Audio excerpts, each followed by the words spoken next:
second.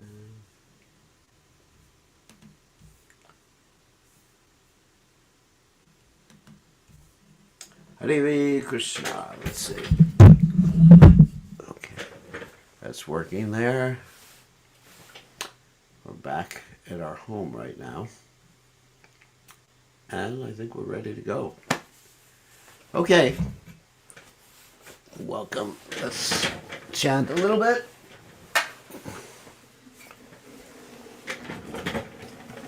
What should we chant?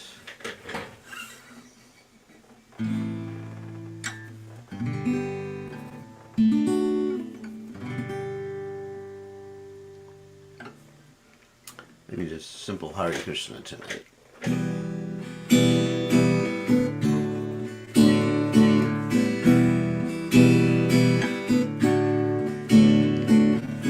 Hare Krishna, Krishna Krishna, Hare Hare, Hare Rama, Rama Rama, Hare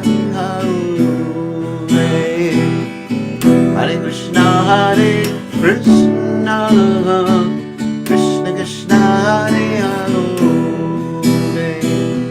Hare Rama, Rama Rama, Hare Krishna, Krishna Krishna Krishna, Hare Hare Rama, Rama Rama, Hare Hare Krishna, Krishna Krishna, Hare Hare, Hare Rama, Rama Rama,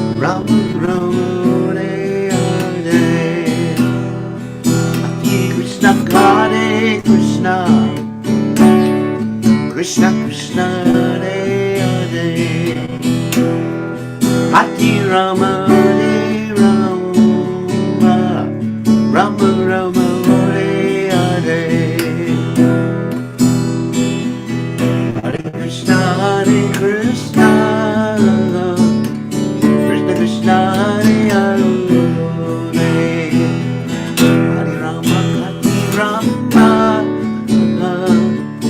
Rama Rama, Hare Hare, Hare Krishna, Krishna Krishna, Hare Hare, Hare Rama, Rama Rama, Hare Hare, Hare Krishna, Krishna Krishna, Hare Hare, Hare Rama, Rama Rama, Hare Hare, Hare Krishna, Krishna Krishna, Hare Hare, Hare Rama, Rama Rama, Hare Hare, Hare Krishna, Krishna Krishna, Hare Hare, Hare Rama, Rama Rama, Hare Hare,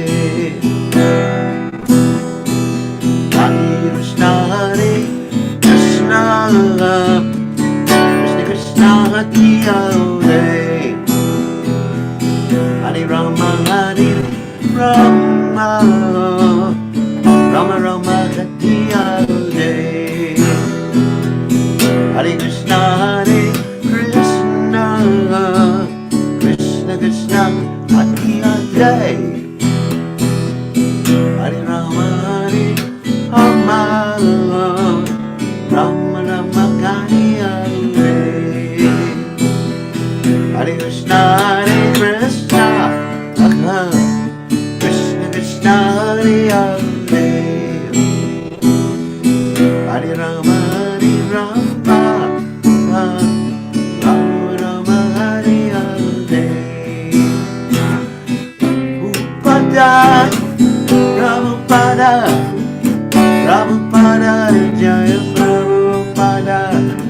Prabhupada,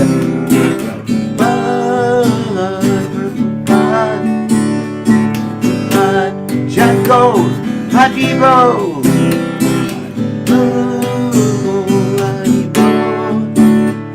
Haribo. Jai Om Vishnupad, Paramahansa Paramekacharya, also Teta, Satyashi Shimad, His Divine Grace Savaya, Chalananda Bhaktivedanta Goswami, Srila Prabhupada Ki Jai, ISKCON Founder Acharya, Srila Prabhupada Ki Jai, Nantakoti Vaishnava Vrinda Ki Jai, Namacharya Shridavidas Thakur Ki Jai, Prem Se Gaho Shri Krishna Chaitanya Prabhu Nityananda Shri Advaita Gadadhara Shivasati Gaur Bhakta Vrinda Ki Jai, Shri Shri Radha Krishna Gopi Gopinath Sayam Kunda Radhakunda Giri Govardhan Ki Jai, Vrindavanam Ki Jai, Mathuram Ki Jai, Jagannath Swami Ki Jai, Yamunamai Ki Jai, Srimati Tulasi Devi Ki Jai, Samveda Bhakta Vrinda Ki Jai, Gaur Premananda Hari Hari Bol. All glory is to the assembled devotees. All glory is the assembled devotees. All glory is the assembled devotees. All glory is to Shri Guru and Gauranga Srila Prabhupada Ki Jai. Gaur Premananda Hari Hari Bol. Nama Om Vishnu Padaya Krishna Prastaya Bhutale Srimati Bhaktivedanta Swami Namani Namaste Saraswati Devi Gauravani Vacharani Nirvishesha Shunyavadi Paschatya Dejatarni. So, good to see everybody again. And so we're going to start or continue with our reading of the Jaiva Dharma by Srila Bhaktivinoda Thakur. And anyway, without further ado, let's continue where we left off approximately a month and a half ago. Okay. So, Om Gana Timiranda Shah Gananjana Shlakaya Chakshur and Meditam Yena Tasmai Shri Gurve Namaha. I offer my respectful obeisances unto the lotus feet of my spiritual master, His Divine Grace A.C. Bhaktivedanta Swami Srila Prabhupada, who so kindly opened my eyes with a torchlight of knowledge while I was blinded in the darkness of ignorance. Srila Prabhupada Ki Jai. So now we will share the screen and get back to the Jaiva Dharma. Let me find it. Hold on a second. Oh, I see.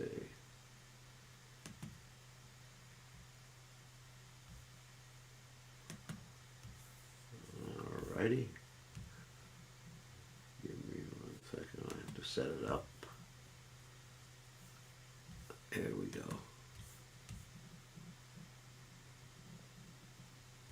Whoops. 1 second. Yeah, that's fine. Alright.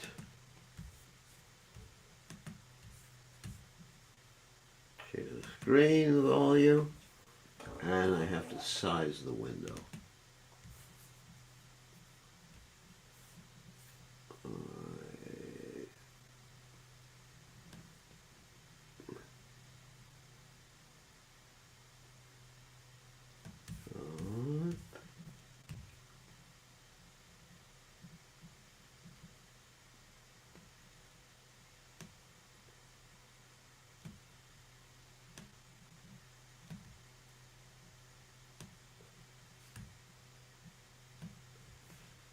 Please be patient.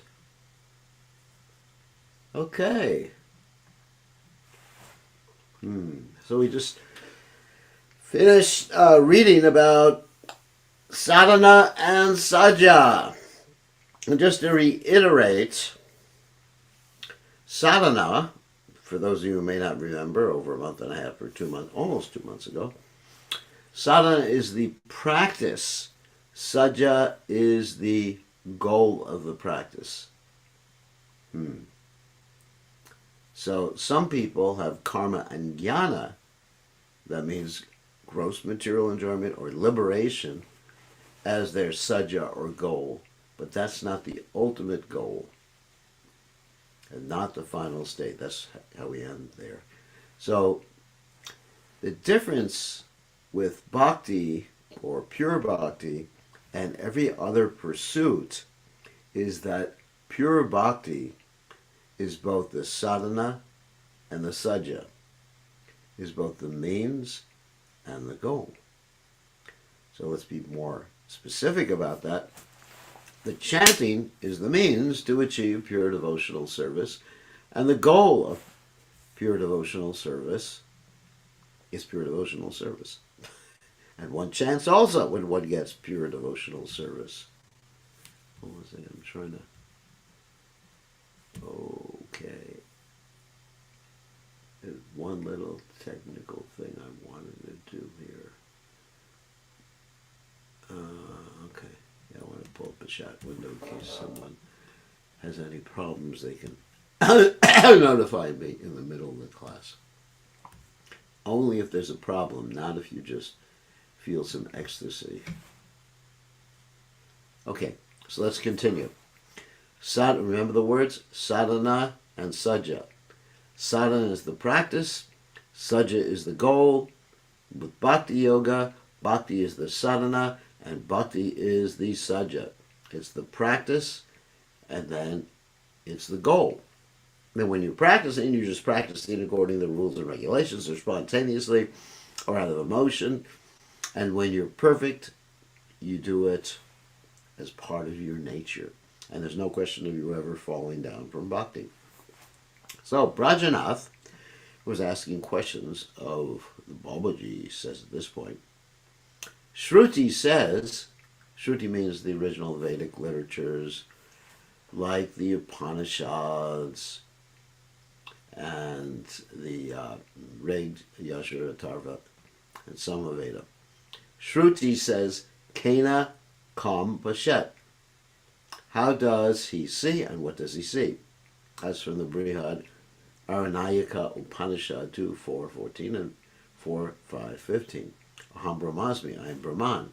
That's also from the Brihad Aranayaka Upanishad 1:4-10. Prajnanam Brahma. Brahman is knowledge. Aitireya Upanishad 3:1. Tatvamas. You were taught what? That's from the Chandogya Upanishad 6:8-7. In these Mahavakyas, one does not see bhakti as the final goal. Is it a fault if one says that mukti is the final goal? Now the Mahavakya means the great saying. And generally, these are the great sayings of what? Impersonalists, Mayavadis, Brahmavadis. Isn't it? They consider these to be the greatest saying. But the actual greatest mantra in the Vedic literatures, apart from the Hare Krishna Mahamantra, is Om. As Krishna says in the Gita, Pranava Sarva Vedeshu.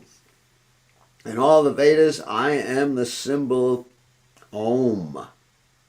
It's called the Pranava. So, but here he's asking the questions in a sense to draw out the Babaji's response to those who are interested in mukti, that is impersonalists, or simply people who want to escape from this material world. Just like they say, Aham Brahmasmi means I am spirit. Aprajnanam, Brahma means Brahman is knowledge. Tattvamasi means you are Tattva. You are that Tattva. Not just what Tattva are we? We're Jiva Tattva.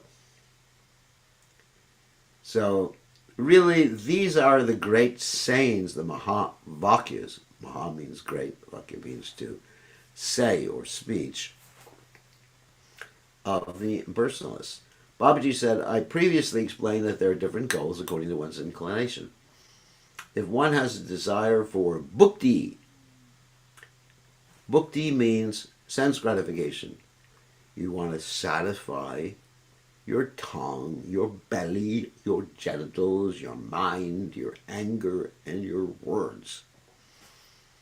So if one has a desire for bhukti, one does not accept mukti as the truth. In other words, someone who's immersed in sense gratification is not interested in liberation until they get plain old frustrated with this material world. There are many statements for a person of that qualification, such as akshara swarga kamo chaturmasham yajet.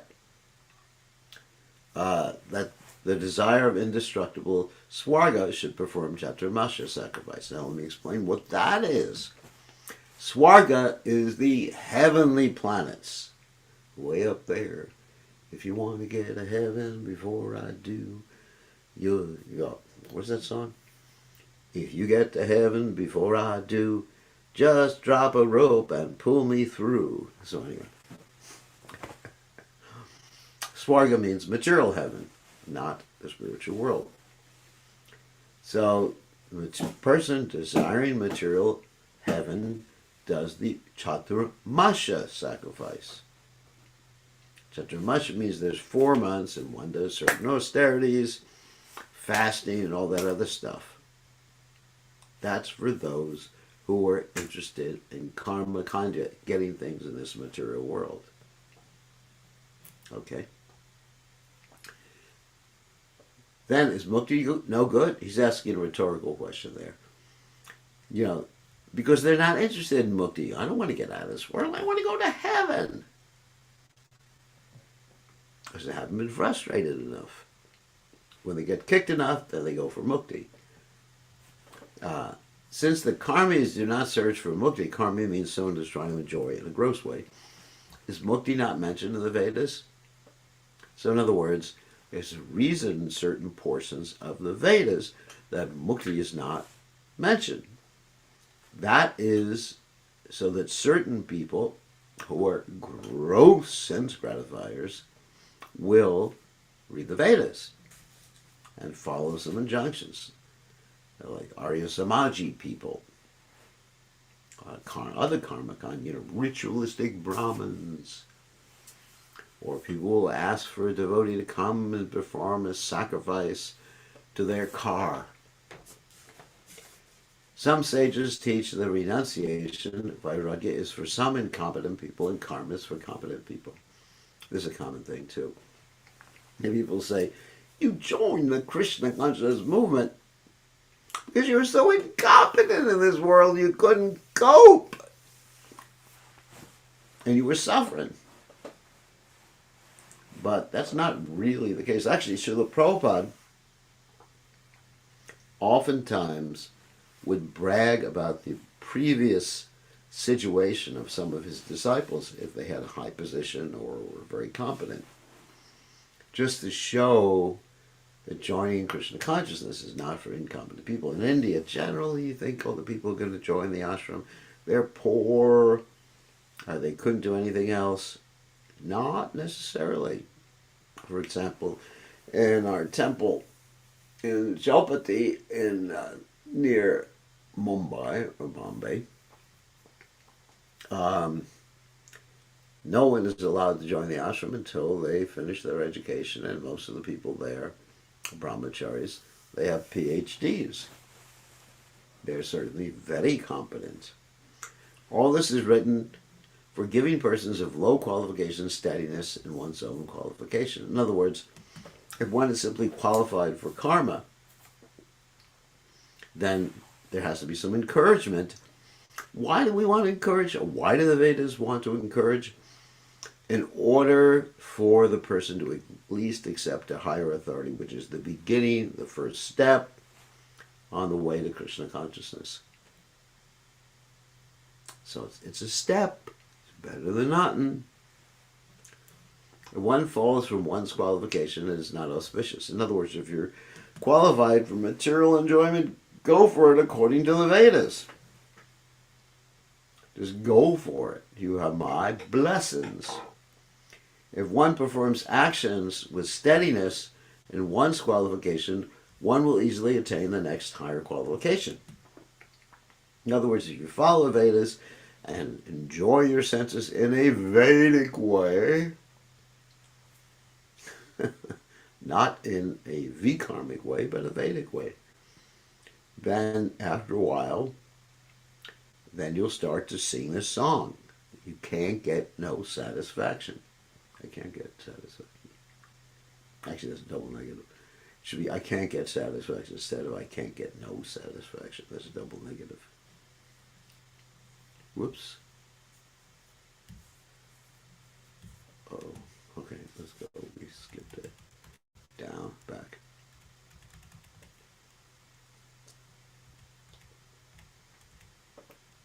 Yes, so you would easily attain the next higher qualification, even if it takes another birth or 2 or 3 or 10. Therefore, one should not criticize the arrangements for producing steadiness given in the Vedic scriptures. If one criticizes, one is demoted. In other words, if I criticize the sections of the Vedas that deal with material allurement or liberation, I get demoted from whatever platform I'm at. The jivas who have advanced in this world have attained results from taking support of steadiness and their qualification. And the word for qualification is adhikar, or one's right, one's qualification. Though jnana means knowledge or liberation, whose goal is liberation for persons of higher qualification than karma, gross sense gratification, is not shown to the lower qualified people. The mantras you mentioned are placed in those parts of the scriptures which praise liberation. Mantras like Tattvamasi, Aham Brahmasmi, etc. For persons qualified for jnana, just as jnana qualification is higher than karma, in other words, desiring liberation, is higher than wanting to just grossly enjoy your senses, bhakti qualification is higher than the jnana qualification. Bhakti means devotion. In the mantras you mentioned, there is an arrangement for giving steadiness to qualified persons desiring liberation by praising Brahma Nirvana. That is a good quality, not a fault. But it is not, or it is not the final goal. The Vedic mantras in portions giving the conclusion indicate that bhakti is the sadhana and prema bhakti is the saja, the ultimate saja. So Rajanath said, how can intermediate sadhana and saja be indicated in the Mahavakyas? Remember, the Mahavakyas were great sayings like Tattvamasi, Aham Brahmasmi, etc. So those particular Mahavakyas can indicate intermediate sadhana, practice, sadhana means practice, and intermediate goals. For those who are interested in jnana, liberation from this world, then chanting those mantras, Tattvamasi, etc., will actually bring one to the goal of liberation. And if you're interested in sense gratification, then knowing about these mantras can ultimately bring you to a higher level. It's the goal of sense gratification is not to gratify your senses. The goal is to get frustrated, so one will actually take to the saja, the goal of chanting some of the Mahavakyas. In other words, the Mahavakyas become the goal, got it? The goal of sense gratification. Because frustration happens. Anyway, the Mahavakyas, like Om, Tattvamasi, cannot be said to be superior to other statements of the Vedas. They're not superior. The Acharyas of Jnana have selected these statements as Mahavakyas in order to show the predominance of their philosophy. Actually, the Mahavakya Om shows the meaning of all Vedic statements. In other words, the real Mahavakya saying is Om, Om, which is basically Krishna, Radharani, and the living entity. It's another way of chanting Hare Krishna. There's no fault in saying that all Vedic statements are Mahavakya, but to say that one statement is Mahavakya and another is not is dogmatic. In other words, according to your platform on devotional service or in devotional service, particular statements, either devotional service or karma or jnana, particular statements in the Vedas may be your Mahavakya, but all the statements are Mahavakya, or Mahavakyas, plural, in the Vedic literatures. And you may have one particular one that is your sadhana or your sadhya, your practice or your goal. One becomes an offender of the Vedas. But to say that one statement is Mahavakya and another not is dogmatic. Dogmatic means just... Basically, dogma means that you believe in something and you don't really know why you believe in it. You just believe in it because it's a dogma. It happens to be belief. There's no logic behind it. One becomes an offender of the Vedas. Karma kanda is praised in the Vedas. In other words, gross sense gratification or the attainment through the Vedic process. It's praised for those who are at the platform where it's appropriate. Similarly, mukti is praised. There are many intermediate sadhas and sadhanas mentioned in the Vedas. So these are the two main intermediate sadhas and sadhanas. The Mahavakya, karma, jnana, and then of course bhakti, and bhakti is both a sadhana and sadhya. So there's actually many others. There's many intermediate steps. For example, in bhakti, we have adosradata, sarvasangota, bhajanakriya, etc. Association with devotees, performing bhakti yoga. There's different steps than bhajana kriya, anartha vritti, getting rid of the anarthas, getting steady in devotional service, ruchi, and then getting a taste, a shakti, getting completely attached, etc. But in the portion dealing with conclusions, one sees the final conclusion. The Veda scriptures are a cow. The milker of the cow is Krishna. Please hear what he has revealed as the meaning of the Vedas as a conclusion. Because the final conclusion. That's why the Vedanta Sutra is called Vedanta. Something new for all of you. Vedanta means the conclusion, the end of Veda. Veda means knowledge. Got it? Okay.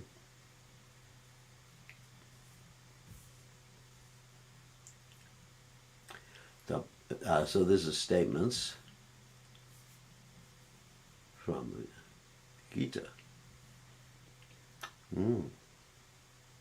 Tapasvibhyo diko yogi jnanibhyo pi matodika karmibhyaschadiko yogi tasmad yogi bhavarjana. According to me, that's Krishna speaking, the yogi is better than the tapashvi, that means someone who executes austerities, better than the jnani, someone interested in liberation, and better than the karmi, one who is interested in gross sense gratification. Therefore, be a yogi, Arjuna. And then, of course, the famous verse, yoginam api sarvesha madgaten antaratmana shatavan bhajate yomam same yuktatamo mataha. But I consider he who worships me with faith, with mind attached to me, to be greater than all types of yogis. And these are the two verses in Bhagavad Gita, 6th chapter, text 46 and 47. In the Shveta Shvotora Upanishad 623, it is said, Yasha Devi Parabhaktir Yata Devi Tata Gurau Tashaite Katitya Yarta Prakashante Mahatmana. One should have devotion to the Guru, for as one has for the Lord. To the great souls, the real meaning of the scriptures are revealed. Important verse. Bhaktirasya bhajanam tariham utropari nairashanam manakalpanam etadeva cha naishkarmyam. Bhajanam means bhakti to Krishna. It means concentration of the mind on Krishna without desires for enjoyment in this life or in the next. It destroys all karma. Karmic reactions, bija, kuta, aparada, prarabdha karma, etc. And we've talked about those before. The seed of karma, the manifestation of karma, the not quite manifested manifestation of karma, the mature manifestation of karma, the inclination to do some sin, and the actual sin itself. It destroys these. That's from the Gopal Tapani Upanishad. Atmanam eva priham upasita. One should worship the Lord as the dearest. That's from the Brihad Aranayaka Upanishad 148. Atmava are tastavya shrutavyo mantavyo nididya sitavya. One should see, hear about, contemplate, and meditate on the Lord. That's from the Brihad Aranayaka Upanishad 456.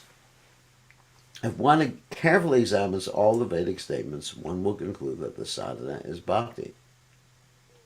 In other words, you have to see the Vedic literatures as a whole. You don't take things out of context. If you take statements of the Gita out of context, you'll get confused as to what the goal is. You may think the goal is to fight. It's not to fight. That is not the goal. So be careful when you read the Vedic literatures to understand what is the context. What is this Vedic literature written for? For whom? For what purpose? For what time? Etc. Brajanath said, in Karmakanda there is the principle of producing faith and bhakti of the Lord, who is the giver of the results of karma. In Jnanakanda, one sees an arrangement for bhakti, satisfy the Lord, in the 4 types of sadhana of jnana.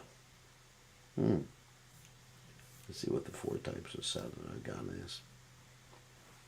Here we go. Discrimination, viveka, or discrimination between the real and unreal. That's part of the sadhana of jnana. Vairagya, or the spirit of renunciation, resulting in giving up the evanescent things of this world. It means temporary things of the world. Fancy word. For the sake of realizing the Atma. Mokshutva, or intense desire for moksha, or liberation.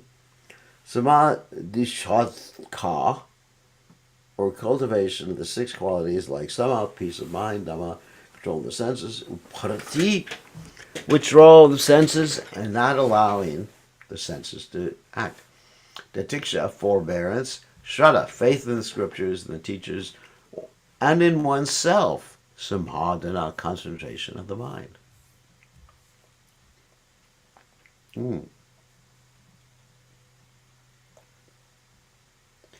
If bhakti sadhana produces bhukti or mukti, how does that bhakti remain as the sadhya? Sorry. This is a real important question. If your bhakti performs a bhakti, as a result of bhakti or mukti, then that bhakti is no longer the goal or the sadhya. It is a common teaching that on producing bhakti and mukti, bhakti should disappear. Oh my God. Please give me deep instruction on this.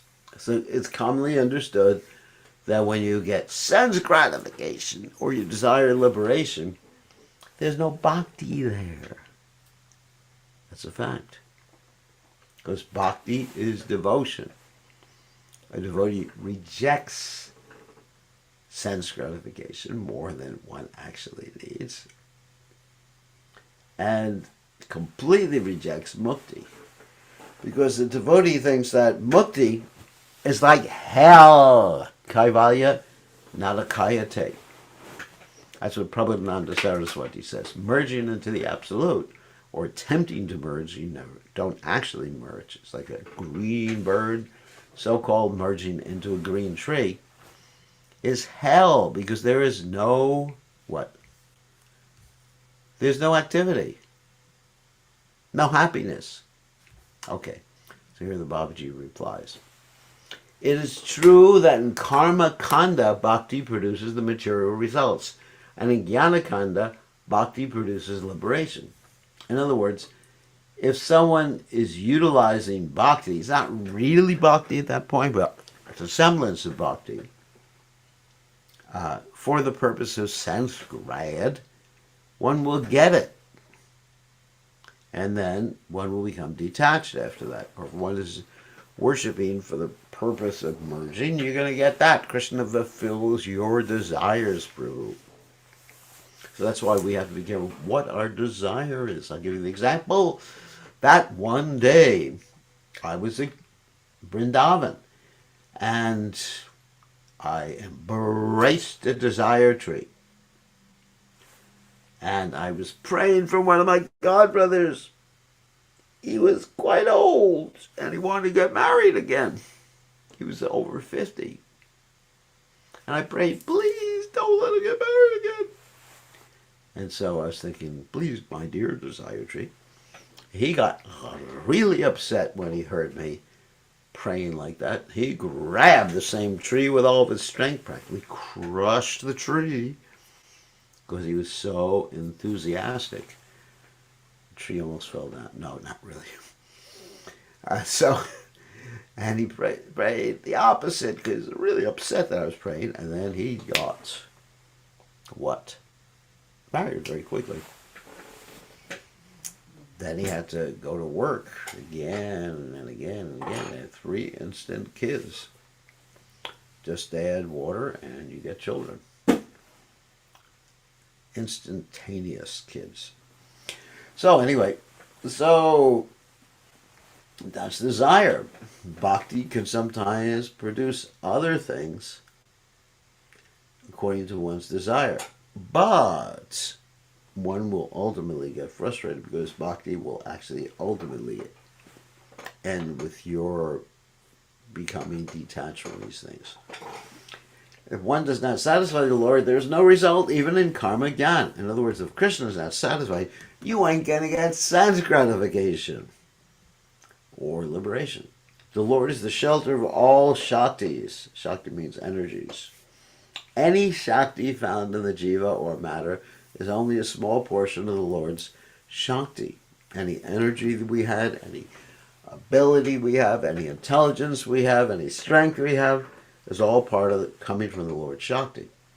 A very tiny portion, because you only have limited strength, limited intelligence, limited beauty, limited renunciation, all these things, limited fame. Karma and jnana cannot satisfy the Lord. But if they take shelter of bhakti, then they give results. Thus, in karma and jnana, there's an arrangement for a bhakti bhas. Okay, this is what I mentioned. It's the shadow of bhakti. It's not real bhakti. Actually, he's saying the same thing. Wow. Just see. Somehow or other, I understood things. So, because real bhakti means love. And if I am approaching you or someone for something, That is not love. That is business. Business exchange. That's known as bkgoswami, which means business exchange, or basically a shadow of real bhakti. The bhakti seen in these methods is not pure bhakti. It's only a shadow of bhakti, bkgoswami, which gives results.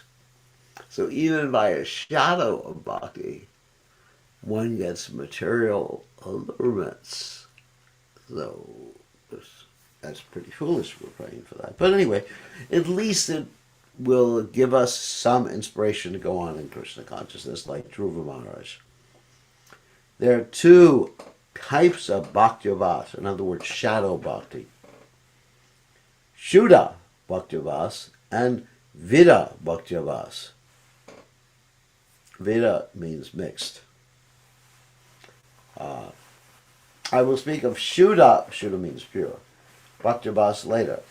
Vida bhakti-vas, or contaminated bhakti-vas, has three types: karma vida, jnana vida, and karma jnana vida. What means the bhakti is meant to, karma vida is bhakti that's meant to give you some material acquirements, material sense grad. Jnana vida is meant to give you liberation, and karma jnana vida mixed. Oh Indra, oh Pushana, be merciful and give the results of the sacrifice. It's a quote from the Vedic literatures. Where there are actions of bhakti-vas, some worship the Lord and acts meant for material results, it is karma vida bhakti-vas, which is what I said, mixed with the desire for fruitive results, or gross results. Gross doesn't mean disgusting. It means earth, water, fire, air, ether. Something you can touch and be aware of, tangible to us, gross souls. Some call it aropa siddha bhakti. O joy of the yadus, I have fallen into a fearful samsara and have come to you. I am chanting Hare Krishna. Be merciful and give me liberation. Krishna, give me liberation. It's so miserable here. I don't think I ever asked for liberation. Sometimes I ask Krishna to take away the pain. That's true. That is true. But never liberation. I don't want liberation. O Lord, you are Brahman. I've fallen in the trap of Maya. Deliver me and make me one with you. I don't pray like that for sure. That's a Mayavadi prayer. This is an expression of jnana vida bhakti-vas. In other words, I'm worshiping you, Krishna, to get liberated, merge, enter Brahman. Some call this Jnana Mishra Bhakti. Yes, that's what it is, Jnana Mishra Bhakti. There's also Aropa Siddha Bhakti. These are different from pure Bhakti. Okay. Shadavan Bhajate Yomam. They worship me with faith. That's from the Bhagavad Gita. This statement indicates pure bhakti. This pure bhakti is our sadhana, and its perfected state is called prema. So the saja, the goal, is prema. The sadhana is bhakti, and bhakti is also prema. Bhakti and prema synonymous. Karma and jnana, gross sense gratification and liberation, which were described, are sadhanas for producing bhukti and mukti, sense grad and liberation. Bhukti is sense grad, just like we have the word bhoga. Mukti means liberation, getting the H-E-double-L out of this material world. They are not the sadhana for the jiva's eternally perfect nitya siddha bhav. They're not the practice for our eternal situation, which is characterized by pure devotional service. So in other words, sadhana for the jiva's eternally perfect nitya siddha bhav. Rajanath, hearing this, could ask no more questions that day. He thought, This deliberation of fine topics is much better than searching for logical tricks in Nyaya. Babaji is well versed on these topics. Inquiring gradually in these topics, I will gain knowledge. Now it is very late at night. I will go home. He said, Babaji, I have gained valuable knowledge from you today. I will from time to time come to you and receive more such teachings. A great teacher, you should be merciful to me. After receiving your answer to one question, I will bid farewell. Did Sachinandana write his instructions in some book? I desire to obtain such books. Babaji said, Mahaprabhu did not write any scriptures. His followers on his order wrote many works. Mahaprabhu was given 8 verses, Shikshashtika, a sutra form of instructions for the jivas. Of course, that was for the Shikshashtika prayers which the devotees recite daily. These verses contain all the teachings in a secret form. Secret. The devotees deliberating on the deep meaning have written Dasha Mula, 10 basic tenets. You know, the 10 basic truths. Root. Mula means roots. 10. Dasha means 10. In Dasha Mula, sadhana and sajja and sadhana through sambandha, abhideya, and prayojana are stated in sutra form. You should understand this. I got to unpack that. In this 10 essential truths, the practice, or for sadhya, of course, the goal, the practice, and the practice are executed through sambandha. That means knowledge of one's position, God's position, the energies of God position, the tattvas. We talked about this many times before. Abhideya, the knowledge of the practice of bhakti yoga, both the practice, rules and regulations, the practice spontaneously and ultimately pure love of God, and prayojana, the goal, are stated. All these 3 things are stated in sutra. Sutra means very small, like a thread that holds things together. Sutra form, you should understand that. Okay, let me finish the chapter. Brajanan said, according to order, tomorrow evening I will come and receive instructions of Dashamula from you. You are my Shiksha Guru. I offer respects to you. Babaji respectfully embraced him and said, you have purified the Brahman's lineage. Come tomorrow evening and give me bliss. In other words, the Babaji was happy to preach Krishna consciousness. Where's the next chapter? Okay, chapter 13 is the next chapter.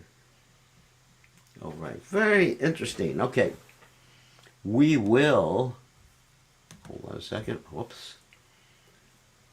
Okay. Oh. Stop sharing. Okay, we stop sharing. And now I have to end exactly a little bit before the hour. I have people coming. All right. Does anyone want to ask a question? Raise your hand.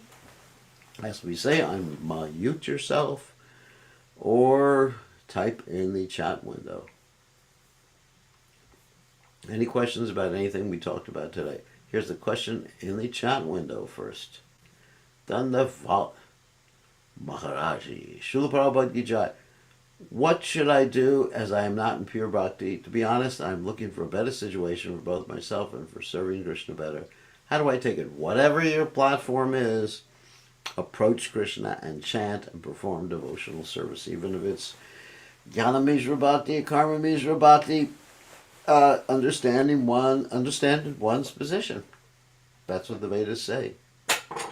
And chant the holy names, and ultimately you will advance. Okay, nice question. And Gopal Acharya has a question. Please send my obeisances, Srila Gurudev. My blessings. What's up?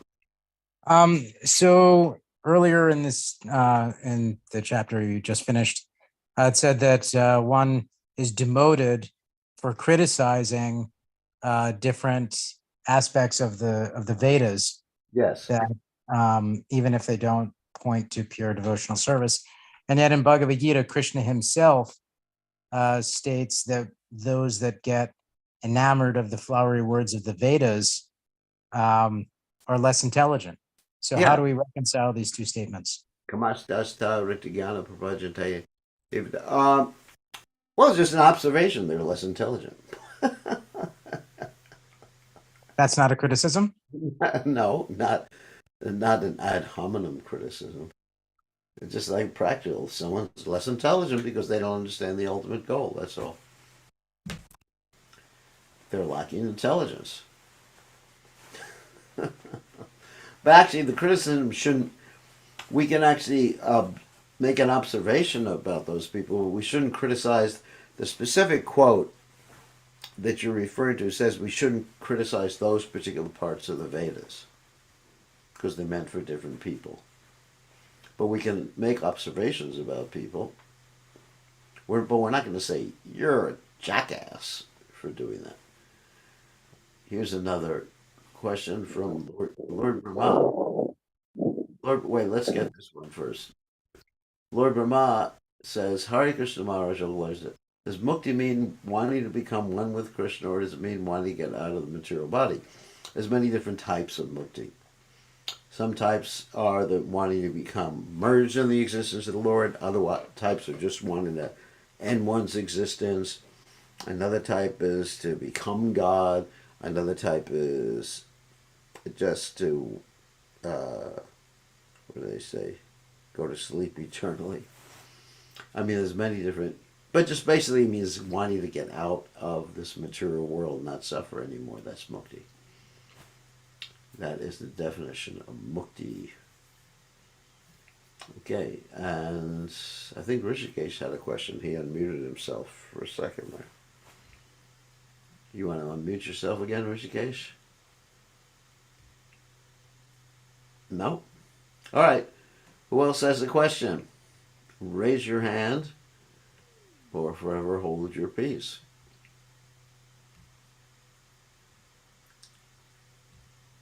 See, Gopal, you asked a question. Let's see if someone else has a question here. Anybody else have a question? If not, we'll give Gopal another opportunity. Okay, so what's the question, Gopal? So mukti or liberation, wanting to cease one's suffering. Prabhupada No, describes wanting in to get out of it. It's not simply wanting to cease one's suffering. It's actually to cease everything and get out of the material world. okay. That's what mukti is. So just wanting to Wanting to cease get rid one, of suffering is not mukti. Mukti means that my goal is just to stop everything. You okay. understand? It's not that even a sense gratifier wants to get out of a gross sense gratifier wants to get out of suffering. He wants to be liberated from suffering so he can enjoy. But he's not interested in mukti. He's not interested in ending everything. Suicide, spiritual suicide. It's not actually suicide, but for all intents and purposes, it's de facto like that. So if one is a devotee and he's experiencing pain Yeah. or anguish or distress in some way, Yeah. and he goes to Krishna and says, uh, I am attached to this body and I am attached to this mind, and Yeah. perhaps I wish I wasn't, but whatever it is, the suffering is causing me um, distress, and I really wish it would stop. That's not desire for mukti? No, it's not the desire of mukti. It's the desire for distress. And even with bhakti, you can say the distress I'm feeling is keeping me from performing my devotional service because I can't think clearly. Mm-hmm. So please, that's not mukti either. It could be like part of bhakti. Like you fix your car when it breaks down, so you fix your body, or obviously, if you're feeling pain, unless you're an absolutely pure devotee, it's very difficult to concentrate, isn't it? So if one is experiencing pain to the degree that it's distracting one, then one can understand that he's not a pure devotee. That's right. Hmm. Prabhupada was not distracted. We mentioned this the other day. Prabhupada was Haitaki apretiyata. Haitaki means there was no cause for his material cause for his devotional service. Apretiyata never stopped in any circumstance. So under what category does that desire to be free from that distraction and pain fall? It's not a desire for mukti. So what is a No, desire? it's a desire just to get free from pain. But it's a material desire still. That's right, because we're mixed. We're mixed. We're mixed with material desires. Got to be honest. Okay, bye, Chaitan. You just have 1 minute left. You can ask your question. Hare Krishna Gurudev, sorry, please accept my respectful obeisances unto your lotus feet, Haribol. Accept my blessing. So, what's up? Just very quickly, you know how you said Shikshashtaka, the only script, or the only thing written by Chaitanya Mahaprabhu, and it's a code, like it's got so much knowledge and information in it. Although we recite it every day, how do you suggest is the best way to unpack, understand, and study the Shikshashtakam, Guru Maharaj? Some other basham. Read Bhakti Vinod Thakur's, in the beginning, you can read Bhakti Vinod Thakur's work. I think it's Samodya Bhasham or something like that is the name. His commentary on the Shikshashtaka. And you can also read Prabhupada's comments in the last part of the Anshalila on the Shikshashtaka, where Lord Chaitanya is directly mentioning the Shikshashtaka, although Bhaktivinoda Thakur's commentaries are actually very elaborate on the Shikshashtaka in his works. I forget how you pronounce Samodya Bhasham or something like that, which I made reference to. Okay, Guru Maharaj, I'll look it up. Thank you so much. Okay, see you later. So I gotta end. Thank you very much. All glories to Prabhupada. Srila Prabhupada ki jai. Nice to see everybody again. See you tomorrow night, everybody.